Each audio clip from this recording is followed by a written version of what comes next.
hipernatremia. Muy bien, como ustedes saben, ¿no? Nuestro organismo está compuesto de varias estructuras, siendo un elemento importante el agua. Como ustedes pueden apreciar, ¿no? Hay ingresos y hay egresos en cantidades diversas, sea por la ingesta de líquidos, alimentos, un producto metabolismo interno, así como eliminación a nivel de aparato urinario, ¿no? Gastrointestinal, y también la evaporación cutánea y pulmonar, siendo lo ideal que las entradas sean igual a las salidas, aproximadamente 2000% dice acá el ejemplo en este día.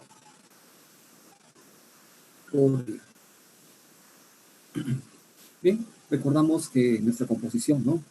Corporal a nivel de plasma en 1000 equivalentes por litros varía en el espacio intracelular y extracelular. Muy bien. Bueno, vamos a ser puntuales, creo que la hora ya avanzó. Decíamos que en el espacio intracelular,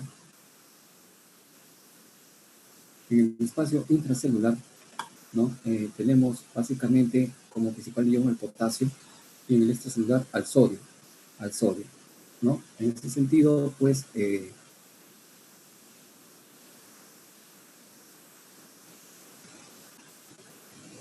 también tenemos otros electrolitos como el cloro, ¿no? El calcio y el magnesio. ¿Muy bien? Entonces los iones aproximadamente son el 95% de los fluidos corporales, donde siempre el potasio es totalmente intercambiable. Solamente el 70% del sodio es intercambiable, es un dato importante. Y como decíamos en el intracelular, si bien es cierto, el potasio es principalmente el electrolito, ¿no? Predominante, para la redundancia, el magnesio es el que le sigue en segundo lugar. De igual manera, en el extracelular, después del sodio, el calcio es el catión más importante. Entonces, en el extracelular, de igual manera, el bicarbonato y el cloro predominan, ¿no? Y el fosfato, las proteínas y otros iones orgánicos en el intracelular. Rápidamente, antes de entrar leyendo el tema, ¿no? Acordar algunos puntos sobre la osmorregulación y regulación del volumen, ¿no? En la cual es el volumen circulante efectivo, ¿no? Viene a ser aproximadamente, ¿no? La parte del volumen extracelular que está en el sistema arterial, más o menos 700 centímetros cúbicos en un paciente que tenga 70 kilogramos y que va a ir perfundiendo adecuadamente a través de los tejidos, ¿no? Por lo tanto, se considera el volumen circulante efectivo, ¿no? La presión de perfusión captada por los vasoreceptores arteriales, ¿no? A nivel del seno carotidio, aurícula y arteriola glomerular aferente. ¿Cómo se realiza la regulación del volumen circulante efectivo? Pues hay cambios que son captados, ¿no? Sensados, ¿no? Por los vasoreceptores, y también la activación de receptores que van a restablecer la normovolemia, ya sea, ¿no? Cambiando la resistencia vascular, alterando el gasto cardíaco o fomentando la excreción renal tanto de sodio como agua. Como ustedes ven, aquí estamos llegando al punto que nos interesa esta tabla. ¿Qué elementos están involucrados en la regulación del volumen? Hay elementos que tienen que ver con la parte hemodinámica y elementos que tienen que ver con la excreción renal del sodio, ¿no? Este punto nos interesa ya que estamos en la sesión de nefrología, ¿ya? El sistema nervioso simpático, ¿no? La angiotensina 2 y la hormona antidiurética como elementos que van a regular el punto de vista hemodinámico, ¿no? Y a nivel de excreción renal de sodio, la tasa de agitación glomerular, también la angiotensina 2, la aldosterona, sistema nervioso simpático, el péptido prenotirético y la concentración plasmática de sodio, como veremos más allá. Entonces, en la osmorregulación es considerar, ¿no? Que está básicamente definida, ¿no? Como la molalidad plasmática a través del efecto hacia los osmoreceptores hipotalámicos, ¿no? Acción de la hormona antidiurética y también por la reabsorción de excreción de agua por el riñón. También el mecanismo de la sed y la ingesta de agua a través de la necesidad de cocer. Acá un resumen, ¿no? Entre la diferencia entre la osmorregulación y el volumen de regulación, básicamente a través de los sensores y los efectores que me gusten adelante. Bueno. Recordar que la hormona antidiurética, ¿no? Creo que no vamos a emitir más, estamos interrumpiendo mucho la sesión. La hormona antidiurética se secreta cuando hay hiperosmolaridad o cuando hay hipotensión. Clínicamente, ustedes lo van a evidenciar, ¿no? En los pacientes que van a poder atender próximamente, ¿no? Que aquí hay una acción de la hormona antidiurética cuando hay pacientes con hipotensión. ¿Okay? También se produce reabsorción de agua, ¿no? A través de la hormona antidiurética. La angiotensina 2, ¿qué hace? ¿No? Esta se va a estimular cuando hay pacientes con hipotensión, ¿no? Va a estimular la sed y va a incrementar la presión arterial a través de dos mecanismos. Uno, la absorción de sodio y agua, y dos, la vasoconstricción. Bien, se va a secretar en hipotensión la aldosterona y va a producir a su vez la absorción de sodio y de agua. Bien, el péptido auricular natriurético se va a secretar cuando aumenta la presión arterial, ¿no? Y va a provocar eliminación de sodio y agua. Es un elemento importante tener en cuenta. Bueno, literalmente nuestro paciente, ¿no? Aparentemente eutrófico normal, ¿no? Está diseñado acá la silueta de una persona como contenido de agua y los puntitos azules como contenido de sodio, ¿no? Va a ingerir agua, ¿no? Y esto, ¿no? Va entonces a incrementar, ¿no? El volumen, ¿no? Y va a disminuir la osmolaridad. Por otro lado, cuando el paciente ingresa sodio, ¿no? Hay más concentración, se puede observar bien en esta imagen, ¿no? La osmolaridad va a incrementar, pero el volumen no va a cambiar. Es un concepto importante. Finalmente, ¿no? Si el paciente ingiere agua y sodio a la vez, entonces simplemente la osmolaridad no cambia. Lo único que va a cambiar, obviamente, es por el que es el agua, el volumen. ¿De acuerdo? Son tres conceptos fundamentales que no deben olvidar. Vamos a ver el primer caso. ¿Qué pasa cuando el paciente aumenta la ingesta de sodio? ¿No? La ingesta de sodio, ¿no? El basal. Cuando aumenta la ingesta de sodio, va a incrementar la osmolaridad. Y esto va a producir, por lo tanto, estimulación con incremento de la hormona antidiurética, la cual va a producir retención de agua. Y sí o sí, el paciente va a retener volumen. Pues tiene explicación por qué en algunos pacientes por colon hipertenso se les dice que deben ingerir alimentos bajos en sodio, porque este incremento de sodio va a retener agua al final, incrementa el volumen, por lo tanto la hipertensión. Entonces, no va a eliminar agua, va a incrementar el volumen. Entonces, una vez que retiene el líquido, como usted ve en una silueta diferente, retiene el líquido, ¿qué va a pasar? Va a haber mecanismos de contrarregulación. Y justamente un mecanismo de contrarregulación va a ser el incremento, por incremento de la presión arterial y venosa, va a ser la disminución de la angiotensina 2. Esta disminución de la angiotensina 2, a su vez, ¿qué va a permitir? Va a eliminar lo que sobra. En este caso, elimina sodio, incrementa la eliminación de sodio, ¿no? Y por otro lado, disminuye la acción de la aldosterona, que también, ¿no? Incrementa la eliminación del sodio, el mecanismo de contrarregulación. A su vez, el incremento de la presión arterial, ¿no? En forma activa, si se quiere, va a disminuir el efecto del sistema nervioso simpático y por lo tanto va a incrementar también la eliminación del sodio. Entonces va a haber un mecanismo de respuesta de eliminación del sodio. Por otro lado, este incremento de la presión arterial y venosa también va a estimular, ¿no? Al péptido debe decir acá, arterial antidiurético, y también va a eliminar sodio. Entonces, la eliminación del sodio, pregunta del examen, es por disminución de la angiotensina 2, disminución de la aldosterona, disminución de la actividad simpática e incremento del péptido arterial natriurético. Entonces, ¿qué consecuencia va a ser? Que nuestro paciente va a empezar, ¿no? A eliminar agua, ¿no? Y finalmente va a equilibrar, o sea, va a llegar a la homeostasis. El segundo caso en el que el paciente tenga un exceso de agua en la bebida, ¿no? Ingiere demasiada cantidad de agua. ¿Qué va a pasar acá? Acá nuestro paciente, ¿no? Incrementa la ingesta de agua, ¿no? Cualquier circunstancia, cualquier patología inclusive, ¿no? Entonces va a incrementar el volumen, ¿cierto? Y esto va a producir disminución de la osmolaridad, se va a diluir, ¿cierto? Y va a incrementar entonces el volumen. Esto va a estimular entonces que, esto va a incrementar entonces, ¿no? De que disminuya la hormona antidiurética, y a su vez, este incremento de volumen va a elevar la presión arterial y venosa. ¿Qué efectos va a hacer? Va a estimular, como hemos dicho, a los vasoreceptores. Son receptores de presión, vasoreceptores. Este aumento de la actividad de vasoreceptores también va a estimular, ¿no? La disminución de la hormona antidiurética. ¿Esto qué permite? Que nuestro paciente simplemente elimine agua, buscando el equilibrio, ¿no? Va a haber un mecanismo de compensación. Esto es lo fisiológico, lo que puede ocurrir. Y nuestro paciente llega a la normalidad. En el tercer caso, es el caso que el paciente va a perder agua y va a perder sodio. Por ejemplo, cuando usted vea a un paciente que tiene una hemorragia digestiva, una hemorragia genitourinaria, otra naturaleza, una hemorragia intraabdominal, postraumática, etc. Entonces, nuestro paciente va a perder volumen, ¿no? ¿Cierto?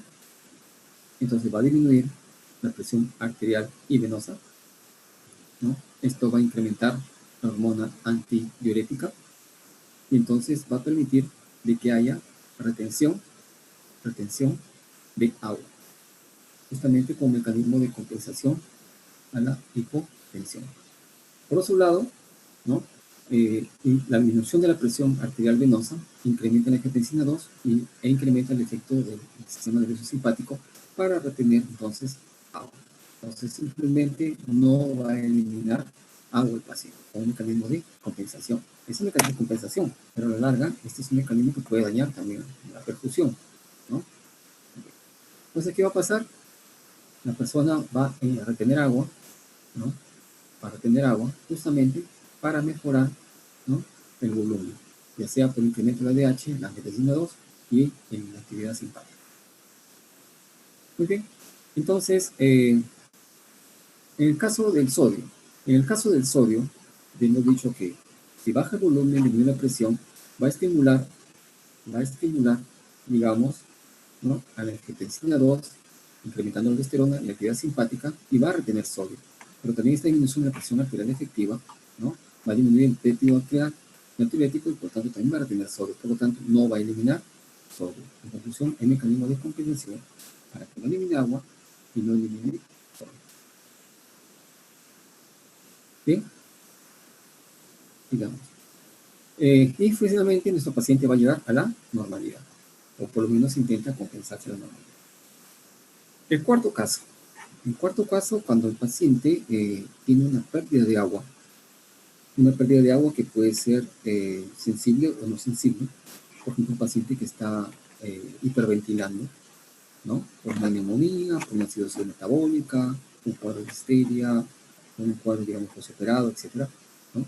Elimina a través de los pulmones, ¿no?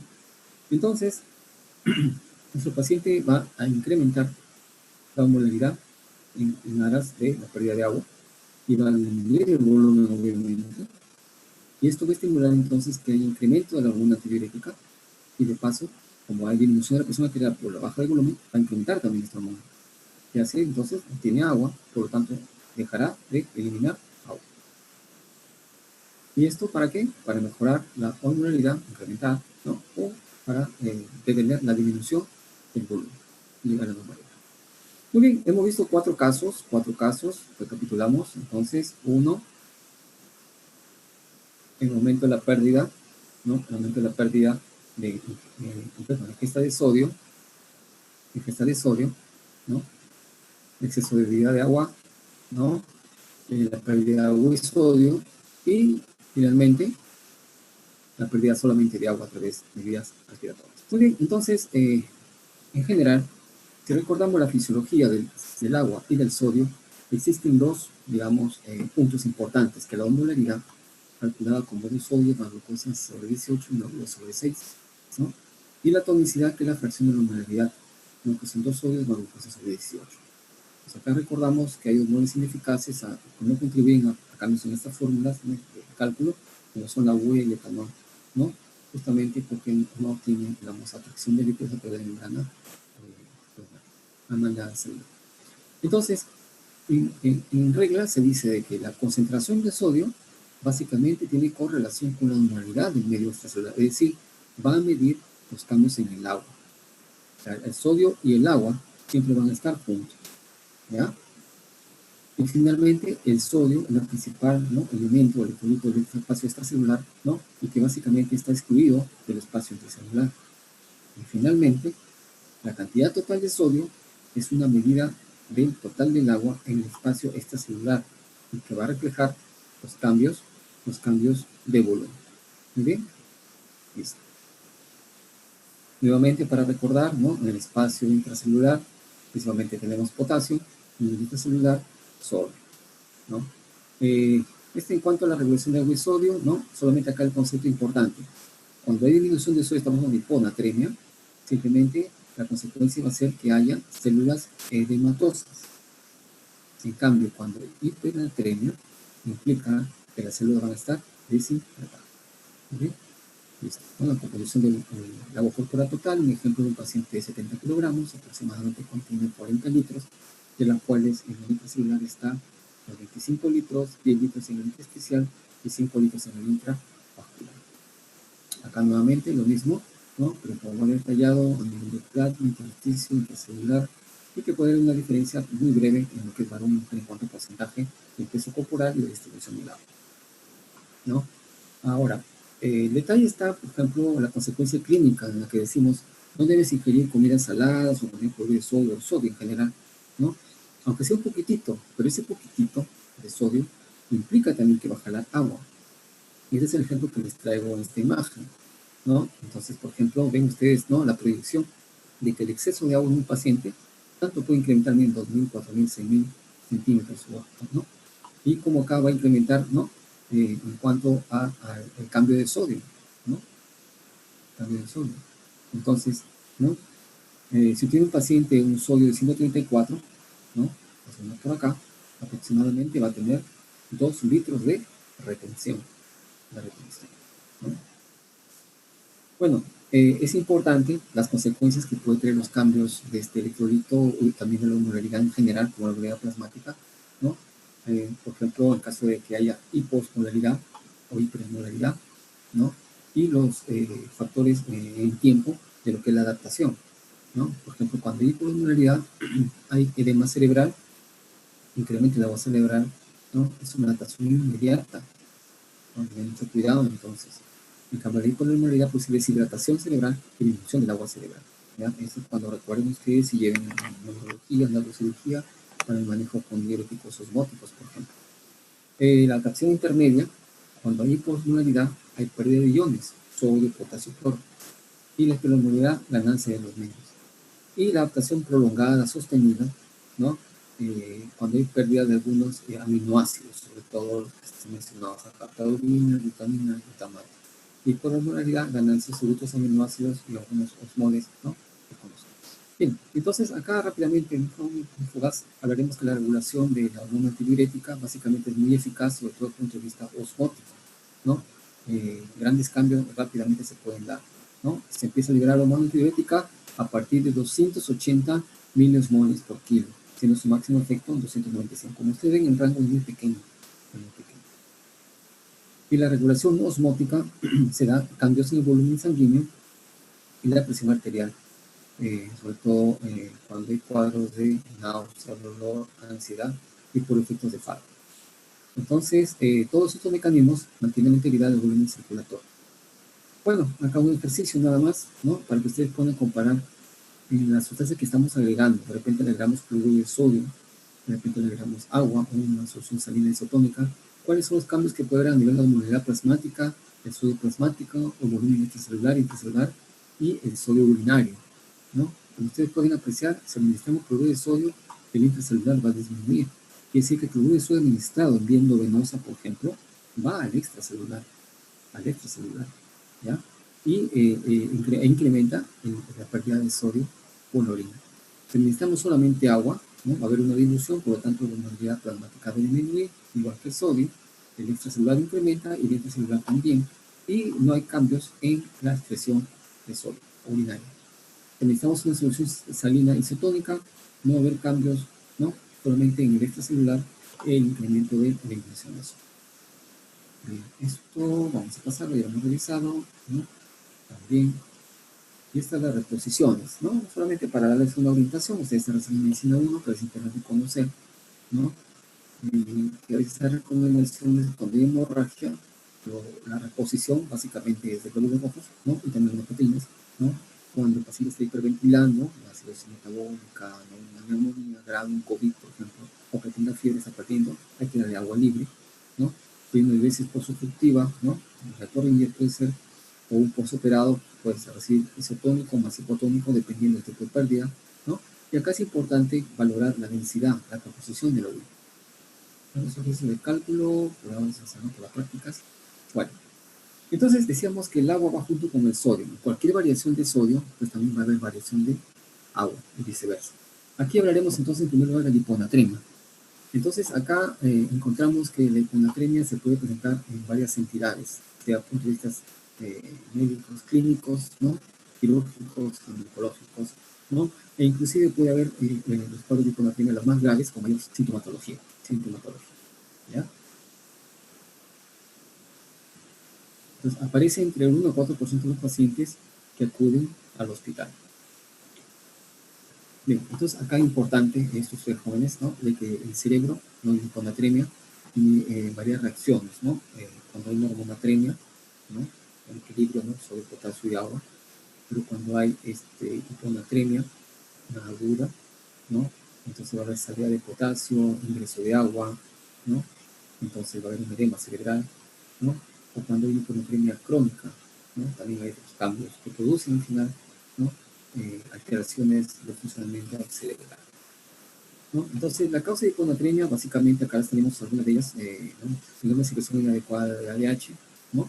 Como tumores, traumatismos, infecciones del sistema nervioso central, vasculares, ¿no? Recuerden que está también a nivel pulmonar, tumores, neoplasias, infecciones tipo T, de neumonía, a nivel de fármacos, antineoplásicos tipo ciclofosfamida, entre otros, antidiabéticos como la comida que no se utiliza últimamente, algunos medicamentos de uso psicotrópico, ¿no? Como la minotriptilina, ¿no? O algunos derivados opiáceos, ¿no? También la carbamazepina como anticonvulsivante, entre otros, y algunos tumores, ¿no? Existen algunos subtipos, ¿no? Vamos a pasar rápido esto. Lo importante es cuando tengamos un valor de sodio, que lo normal es de 135 hasta 142 mil equivalentes por litro, algunos dicen hasta 145 mil equivalentes por litro, es decir, menos de 135 mil equivalentes por litro es hiponatremia. Entonces hay que preguntarnos siempre, ¿es la hiponatremia real? Recuerden que al inicio hemos dado algunos ejemplos, 4 casos de los cambios que pueden haber de acuerdo a la ingesta o a la pérdida de agua. Entonces preguntamos, ¿es hiponatremia real? Segundo lugar, tiene síntomas, ¿no? En las cuales van a meditar o van a requerir reposición o tratamiento con sodio. Entonces, ¿cuáles son esos síntomas principales? Que el paciente esté grave, por ejemplo, que tenga mucha náusea, vómitos inconversibles, cefaleas, o trastorno del sensorio, tipo confusión, inhibición.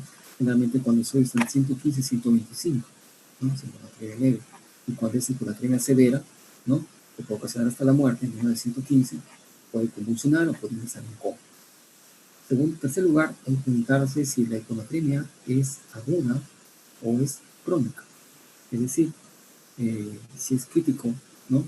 Para poder dar un inicio, ¿no? De la velocidad adecuada para el tratamiento, ¿no? Si en menos de 48 horas se considera como aguda, y más de 48 horas se considera como hiponatremia crónica. En cuarto lugar, comparar cómo está la orina en cuanto a su densidad. ¿Está baja o no? ¿Está diluida o no? ¿No? ¿Y cómo estará el volumen extracelular? Entonces, preguntas importantes ante la sospecha de hiponatremia, ¿no? Entonces, existen muchas causas de hiponatremia asociadas con cambios osmolares. Por ejemplo, la hiponatremia hiperosmolar se da generalmente cuando hay incremento de la hiperglicemia, ¿de acuerdo? Hiperglicemia, paciente cetoacidosis diabética, estado hiperosmolar, ¿no? Generalmente hiponatremia hiperosmolar, ¿no? La hiponatremia puede haber como normalidad normal, llamada pseudohiponatremia, aquellos pacientes que sufren de dislipidemia, ¿no? Hipercolesterolemia, ¿no? Por ejemplo, importantes, o pacientes con hiperproteinemia también, por lo tanto hay que corregir, ¿no? El valor. Y la hiponatremia hiposmolar, en este caso que hay una ingesta excesiva, ¿no? De líquidos como la polidipsia psicótica o potomanía, también le llaman algunos, ¿no? La liberación de líquidos hipotónicos, ¿no? Desea endovenosos o vía oral, ¿no? Y la alteración de la capacidad dilutora del renal, por ejemplo, pacientes con falla renal, ¿no? No todas son las más frecuentes, ¿no? De las causas, ¿no? Junto con la hipertensión, diabetes, ¿no? Compensada, esa renal, ¿no? Los diuréticos, sobre todo las tiacidas, también dan hiponatremia hiperosmolar, ¿no? El incremento de ADH por hipovolemia, con descenso del volumen extracelular, o hipovolemia efectiva con aumento del volumen extracelular. Y el síndrome de secreción inadecuada de ADH. Por favor, no olvidar este cuadro, es importantísimo. Todo lo que nosotros vemos todos los días en atención a los pacientes en emergencia, por ejemplo. Ya no olvidar este cuadro, por favor, como causa de hiponatremia. A nivel de fluxogramas podemos también tomar decisiones, ¿no? Si tenemos hiponatremia, tenemos que valorar la molaridad. Si está normal o alta, pues tenemos que es una hiperglicemia, ¿no? Una diabetes compensada, ¿no? O una pseudohiponatremia, como te mencionaba. Y si está disminuido, pues, ¿no? Hiposmolar, o hipomolar. Y acá están los valores que nos indican, ¿no? Parámetros para poder decidir, ¿no? Sobre todo, valorar el extracelular, ¿no? En este caso, el sodio clorurinario, ¿no? Para ver las pérdidas, ¿no? Por gastrointestinales, extrarenales, y acá las pérdidas, ¿no? Renales cuando es más de 20 equivalentes por litro, por ejemplo. ¿Ya? Entonces, deciden la hiponatremia, miren homolaridad, ¿no? Y los cambios en el intracelular y sobre todo la excreción urinaria, tanto de sodio como de cloro, sobre todo la de sodio, para poder valorar cuál es el mecanismo, por qué está presentando hiponatremia en nuestro paciente. Existe también la llamada hiponatremia postquirúrgica, en la cual hay una liberación osmótica de ADH, ¿no? Con náuseas, dolor, estrés quirúrgico, ¿no? Y se da generalmente por el uso inadecuado de los sueros, ¿ya? Bien, puede haber hiponatremias, en este caso, estados edematosos, por falla cardíaca, por ejemplo, por cirrosis, pueden ser las posoperatorias, la secreción de inadecuada NADH, ¿no? Y pacientes posoperados neuroquirúrgicos. ¿Qué factores entonces tenemos que tener en cuenta con mucho riesgo, ¿no? Para que presenten edema cerebral? Aquellos pacientes, por ejemplo, mujeres en edad fértil postquirúrgica, pacientes de tercera edad con tratamiento antiesida, pacientes niños, pacientes con poliuria psicógena, hipoxemia y con el aporte de agua sin aporte de agua, ¿no? Vamos a ver, pasamos rápido nada más. El tratamiento, bueno, no es tema por ahora, ¿ya? De las hiponatremias sintomáticas, pero básicamente tenemos que calcular, ¿no? Calcular, digamos,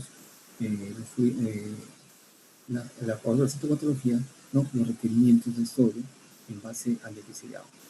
Bueno, ¿qué es lo que pasa cuando nos entusiasmamos y tenemos un paciente con 110, 115 de sodio y queremos llevarlo a lo normal? No debe ser así. Hay que tener en cuenta de que puede haber algunos parámetros de corrección. Por lo menos dice acá, no subir más de 20 a 25 mil equivalentes en las primeras 48 horas de tratamiento.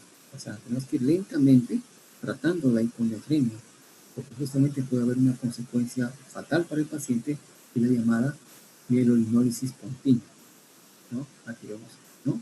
Entonces está bueno, es anatomopatológica, ¿no? Mielolinólisis continua, y que básicamente después se va a tener una resonancia. Nuestro paciente va a terminar nada más que con una cuadriplejía espástica, con una parálisis cerebrovulvar, con una encefalopatía y perder la vida. Pues tenemos cuidado, ¿no? En la reposición, ¿de acuerdo? Bien. Factores están expuestos, ¿no? Aquellos pacientes para hacer desmineralización o mineralización continua, aquellos que tienen falla hepática, por ejemplo, pacientes con nutrición, aquellos que tienen grandes pérdidas como grandes quemados o pierden cantidad excesiva de potasio, aquellas personas que necesitan y así. En cuanto a la hiponatremia hipovolémica, la hiponatremia hipovolémica, lo que se debe hacer es suspender los diuréticos y expandir el volumen efectivo. En la normovolémica simplemente restringir ingesta de líquidos para equilibrar el nivel de sodio, ¿no? Administrar, digamos, ¿no? Pérdidas urinarias, ¿no? En caso necesario, ¿ya? Entonces, en conclusión, si un paciente, ¿no? Tiene hiponatremia, pero la orina no está diluida, la primera posibilidad es que esté presentando un síndrome de secreción inadecuada de antidiurética hormonal. Si tiene hipernatremia, pero la osmolaridad urinaria es normal o baja, la primera opción es que tenga diabetes insípida. ¿Bien? Vamos a la hipernatremia. En este caso, la hipernatremia se define como un incremento de la concentración plasmática que sube mucho más de 145. Generalmente, pregunta de examen, esto es debido a la pérdida de agua libre, ¿no? El paciente ha perdido agua libre, entonces se concentra. O hay una ganancia excesiva de sodio, aunque eso es poco frecuente, ¿ya? Entonces, la mayoría de hipernatremias son por pérdida de agua libre. Bien, entonces, hay un esquema, en este caso lo presentamos, en el cual tenemos que preguntar desde el punto de vista semiológico, ¿no? Si hay un antecedente de aporte de sodio en relación, ¿no? De proporción, ¿no? Alta con la ingesta de agua, ¿no? Si es así, entonces será una hipernatremia por ganancia de sodio. Y si no lo es, será una hipernatremia por pérdida de agua. Entonces, acto seguido será comparar el volumen y la osmolaridad urinaria, ¿no? Para valorar si es una pérdida renal o extrarrenal. Si es una pérdida renal de agua, hay que medir la osmolaridad urinaria. Si está muy baja, se trata de una diabetes insípida. Si no está muy baja, será una diabetes osmótica o el efecto de algunos diuréticos, por lo que hay que suspenderla, ¿no? Si tratamos de una diabetes insípida, tenemos que valorar, ¿no?, si sube la osmolaridad urinaria después de la deshidratación o no antidiurética. Bien, entonces decíamos que esto no es una enfermedad, sino consecuencia de un trastorno, ¿no? Casi siempre, por segunda vez lo preguntamos o lo decimos, es por pérdida de agua libre de electrolitos. ¿Sí? Nunca aparecerá hipernatremia significativa si el mecanismo de la C está intacto y el paciente puede ingerir líquido. ¿Sí? ¿Cuáles son las diferencias entonces? ¿No? Hay tres tipos de hipernatremia. Aquel que bebió agua de mar, por ejemplo, que tiene hipernatremia alta, ¿no? Aquel que perdió agua pura, ¿no? Y aquel que perdió algún hipotónico, que sea por efectos farmacológicos o diuréticos, y no ha hecho otra cosa. Entonces tenemos que preguntarnos, en esta hipernatremia, ¿cómo está el volumen intracelular? Aquí básicamente puede estar disminuido, ¿no?, en igual medida, en los otros casos, ¿no?, o que el volumen extracelular está aumentado con el riesgo de insuficiencia cardíaca, ¿no?, o que el volumen extracelular también puede estar algo disminuido o muy disminuido, que va a dar al riesgo de shock, de hipotensión sostenible. Entonces, así igual que la hiponatremia, también nos debemos hacer unas preguntas. Una vez que está la hipernatremia, ¿no?, definida de acuerdo al volumen, tenemos que ver el volumen extracelular, ¿no?, sobre todo en los casos de metas de ganancia de sodio, que es muy raro en los dichos. Generalmente es, ¿no? Entonces, en liguria, ¿y cómo está la osmolaridad urinaria? Pues eso va a distinguir las pérdidas renales de las extrarrenales. Lo vimos acá, ¿cierto? Acá lo vemos, acá, ¿cierto? ¿Esto? Renales y extrarrenales. Sí. Y en tercer lugar, si es que no hay liguria, hay que ver la osmolaridad urinaria si es muy baja, que va a distinguir la diuresis osmótica y o por diurética la diuresis por diabetes insípida. Entonces, y también, ¿por qué no ha bebido el paciente lo suficiente? Preguntarse, ¿no? Acá nuevamente es prácticamente un resumen, ¿no? Hipernatremia con ingesta de preparados que tengan sal o soluciones salinas hipertónicas, ¿no? En este caso, si es sí, va a ser una hipernatremia por ganancia de sodio, si es no, porque ya insistimos por tercera vez, la principal, ¿no?, mecanismo de hipernatremia es por pérdida de agua. ¿De acuerdo? Muy bien. Y seguimos con mecanismos relacionados. Vamos entonces acá en estas llamadas, soluciones hipertónicas, el baño hipertónico en diálisis. Acá pérdida extrarrenal, ¿no? Paciente con diaforesis importante, ¿no? Pacientes muy febriles, pacientes con pérdidas tipo diarrea, ¿no? Pérdidas extrarrenales. Y acá, diabetes insípida, ya hemos dicho, los traumas, los tumores, los granulomas, la meningitis, ¿no?, algunos fármacos. Y la nefrogénica, ¿no?, por litio, ¿no?, por hipopotasemia, hipercalciuria, por hipotoxicidad nodular, enfermedades renales tipo polipitosis renal, hipopotasemia y hepática. Esa es la diabetes insípida nefrogénica y la otra diabetes insípida sí. ¿Ya? Bueno, clínicamente la diabetes insípida, solamente para recordar, caracterizada por poliuria, polidipsia y postenuria, o sea, disminución de densidad urinaria, ¿cierto? ¿No? Y la mayoría de estos pacientes mantienen el balance de agua con sodio plasmático aparentemente normal, porque el mecanismo de la C está intacto. Se ingiere y básicamente se mantiene equilibrado. Bien, en otros pacientes con diabetes insípida central, ¿no?, prefieren el agua fría o el hielo, ¿no?, las cuales no se aprecia cuando viene un paciente por el tipo de poliurias, por ejemplo, la diabetes mellitus, ¿no? El comienzo gradual, ¿no?, y ahora una polidipsia primaria. Bien, pasamos. Las causas básicamente, ¿no?, hemos dicho los tumores, los angiomas, traumatismos craneales, ¿no?, entre otros. Algunos de causa hepática, ¿no?, algunos con daños a nivel supraóptico terciario, ¿no?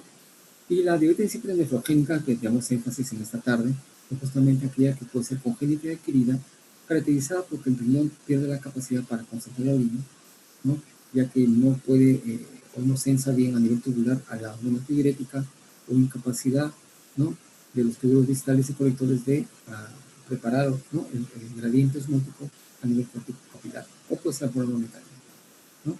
Acá la función hipotalámica y la liberación de ADH está normal, por eso el problema es nefrogénico. ¿Sí? Entonces, la nefrogénica, la segunda etiología, ya hemos dicho, puede ser por hipercalcemia, ¿no? Por fármacos tipo litio, de pacientes con patologías psiquiátricas, ¿no? Aquellos que usan difenhidroína, ¿no? Aquellos que utilizan diuresis osmótica, un TEC, por ejemplo, grave o hipertensión endocraniana, ¿no? O usan mannitol, o aquellos que usan diuréticos de en excesiva cantidad, aquellos con hipocalemia, o aquellos con falla renal aguda y crónica, ¿no? La próxima teoría con ustedes tenemos iniciar renal aguda, haremos una revisión breve también ahí, ¿no? Síndrome de Sjögren, ¿no? Anemia falciforme dentro de las principales, ¿no? También tenemos la congénita, ¿no? Ligada al cromosoma X, ¿no? Y la adquirida, ¿no? Sobre todo con hipercalcemia, ¿no? Y la hipopotasemia. También la diabetes insípida nefrogénica por litio, ¿no? Importante cuadro clínico, básicamente la poliuria, lo que llama la atención en aquellos pacientes que clínicamente se ha iniciado el uso de litio, ¿ya? Fallagósicos en la prueba de la SEP, ¿no? Y eliminación de hormona antidiurética exótica, ¿ya? Básicamente esto, tratamiento. Bien, entonces, para el tratamiento de la hipernatremia, tratar la causa de fondo, ¿no? En función a los síntomas, que se necesita agudo pronto, ¿no?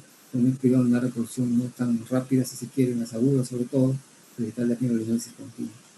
Y el tratamiento de la hipernatremia, ¿no? Si ya hay hipovolemia, inicialmente hay que corregir con cloruro de sodio isotónico, o sea, al 0,9%, ¿no? Y si hay poliuria, ¿no? Reponerse con agua libre o dextrosa, ¿no? Tienen que monitorizar los electrolitos, ¿no? Siempre y frecuentemente. Y en general, ¿no? De hipernatremia con poliuria, reponer con dextrosa o con agua. De hipernatremia sin poliuria, reponer con nitrosamina, ¿no? Entonces tenemos tres tipos de hipernatremia: la hipovolémica, la hipervolémica, la normovolémica, que debemos administrar, ¿no? Cada uno de los, digamos, tratamientos variados, de acuerdo si es hipovolémica, el salino isotónico, el salino hipotónico, la hipervolémica, utiliza diuréticos sin agua glucosada, ¿no? Y las hipovolémicas, el agua o solo glucosada, o análogos de alguna antidiurética o lactación. En conclusión, sabemos que agua y sodio van de la mano. Sabemos de que el sodio es el electrolito principal del extracelular. Sabemos que las soluciones de administración, ¿no? Terapéutica en aquellos pacientes de naturaleza etiológica, ¿no? Administrado cloruro de sodio va directamente al extracelular. Entonces, las hipernatremias en general, ¿no? La mayoría son por pérdida de agua. ¿De acuerdo? Muy bien, jóvenes. Realmente es un tema muy amplio. Por acá el objetivo era justamente recordar cuáles son los principales mecanismos, ¿no? De alteración, tanto de la osmolaridad, en primer lugar, en segundo lugar, los átomos del sodio, tanto la hipernatremia, ¿no? Y las consideraciones, ¿no? Que no sea en base al empirismo de que le falta agua, le doy agua, no falta sodio, le doy sodio. No, hay que ver el mecanismo, qué es lo que realmente está sucediendo con el paciente. Ya hemos catalogado a aquel paciente que debe excesivas cantidades de agua, ¿no? O que está perdiendo agua, o que debe, o que recibe cantidades excesivas de sodio, o que está limitado en sodio, o usa fármacos de uso frecuente, no vale la redundancia. Entonces, en virtud a ello, las manifestaciones clínicas, tanto de la normovolemia, hipovolemia, hipervolemia, así como de la hiponatremia e hipernatremia, ¿no? Constituye un cuadro clínico básicamente neurológico, ¿no? Básicamente hemodinámico, ¿no? Y también aquellos que obedecen a los mecanismos de compensación que hemos visto al inicio de esta sesión. Muy bien, jóvenes. Bueno, sé que es un tema un poquito, digamos, muy teórico, pero sin embargo lo dinámico va a ser cuando tengamos la oportunidad de hacer unos ejercicios con casos clínicos, ¿no? Y también ejercicios de cómo calcular la reposición de sodio, por ejemplo, o calcular el déficit de agua, etcétera, etcétera. Ese era el motivo de otra sesión, por supuesto. Muy bien. Creo que estamos terminando nuestras referencias bibliográficas, las que ustedes ya tienen a continuación, ¿no? Todo texto es muy bueno, ¿no? El tema de agua y sodio no ha cambiado mucho en estos tiempos. Lo que sí es importante en la parte elemental y práctica, justamente catalogar qué tipo de pacientes estamos viendo, qué sintomatología tiene, si es aguda o crónica, y básicamente tener una buena decisión terapéutica, conociendo las bases fisiológicas y fisiopatológicas. Muy bien. Bueno, jóvenes, creo que de mi parte eso sería todo por hoy. Les agradezco su participación y recuerden